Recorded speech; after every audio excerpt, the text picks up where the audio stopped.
Okay, so give us the scoop on this old dozer. Yeah, this is a 1951 Caterpillar D7. Has the 4-cylinder engine in it. At some point, somebody must have opened that thing up and put new bearings and rings in it. It runs good oil pressure, has no smoke. When the thing's after it's run just a minute or two, it's actually just a old rough beast.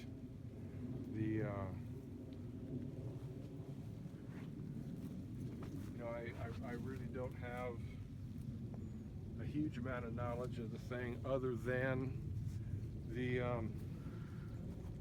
pony motor, which is on the left side. Yeah.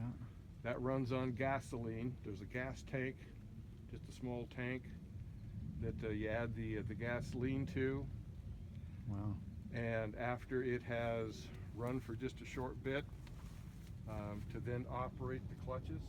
In fact, if you want, Danny, we can go around to the other side and you can see the pony motor set up. You don't see too many of these cable blade dozers still Oh yeah, they're ancient, archaic. sitting around. I can't believe, I mean, and especially seeing a dozer where the pads are wore down so much on this. Man, this thing's done some serious miles. Yeah. Oh, there it is. Yeah. Got the pony motor. The exhaust from the pony motor goes right straight into the exhaust for the diesel engine. Yeah. It has a magneto ignition on it that several years ago I pulled that off. Complete went through it. It's a Fairbanks Morse magneto on the thing. And that once the pony motor's running, that these are the clutches, and you have a high and a low range for spinning the crank and then the flywheel on the diesel engine.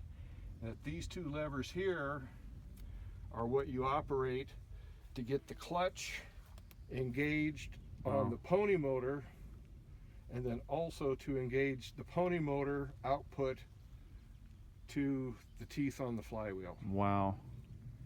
That's quite the operation you got to go through just to get this just to get the thing started. Yeah. That the right there.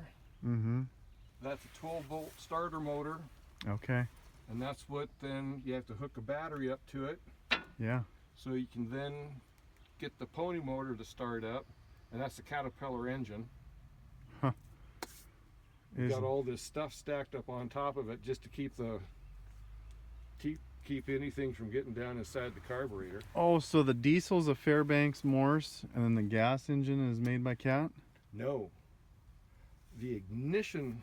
Oh, okay. The ignition magneto is Fairbanks I Morse. see. Okay. But the 2-cylinder gas engine and the 4-cylinder diesel engine, those are Cat. Both Cat. Wow. That's pretty stinking cool. That years ago, I remember. This is when I was at the college in Oregon, at Klamath Falls. They had a massive, V12 Caterpillar, ancient thing like this, and the pony motor was this little miniature V8 gas engine. A V8 gas for the pony motor. Yeah. Oh wow! How many cube do you think that was? Oh, I'm certain that thing was probably close to 1,200 cubic inch. Wow. On the diesel engine, and the little pony motor on it, the little gas engine on that,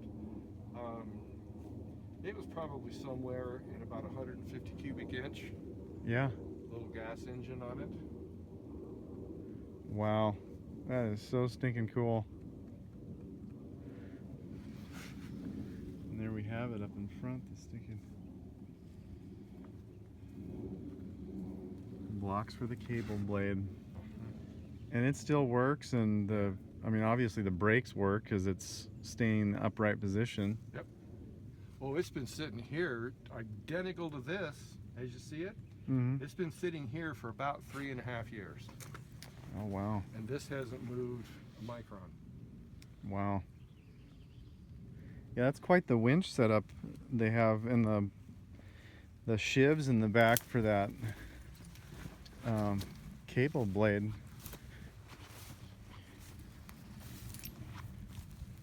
Do you know why they have two shivs on either side? Did they was it to run like a scraper or something, or is there? You know, that I don't know.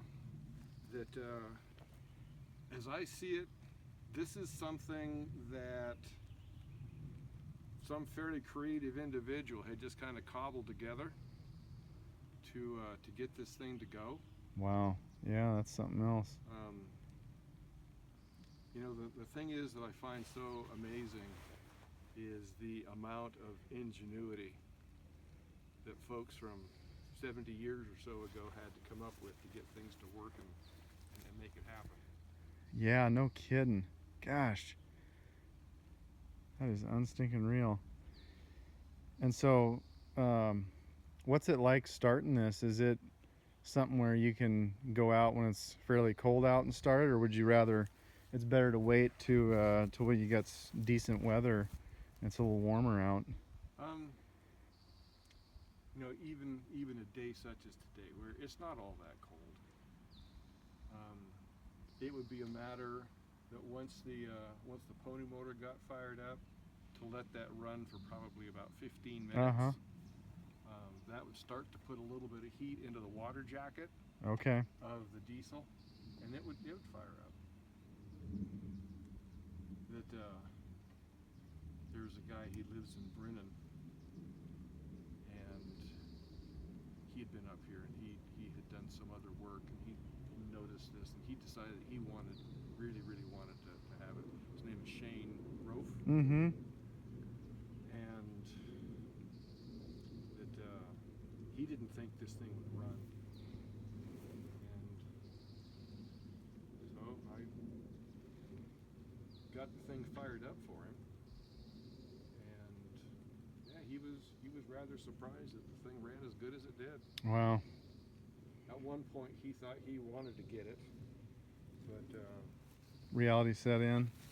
well, yeah, and that his wife wound up getting sick, Okay. and Didn't work out. and that they have a special needs child that has to go to, I want to say it's in Olympia, is where he goes to school. And so that's 2 trips a day, one to get him to school and one to go get him after school. Right. And Just was not going to work out. well, you can only have so many irons in the fire. Yeah, that's it. And that sometimes, as you say, reality kicks in, and sometimes that reality is just overwhelming.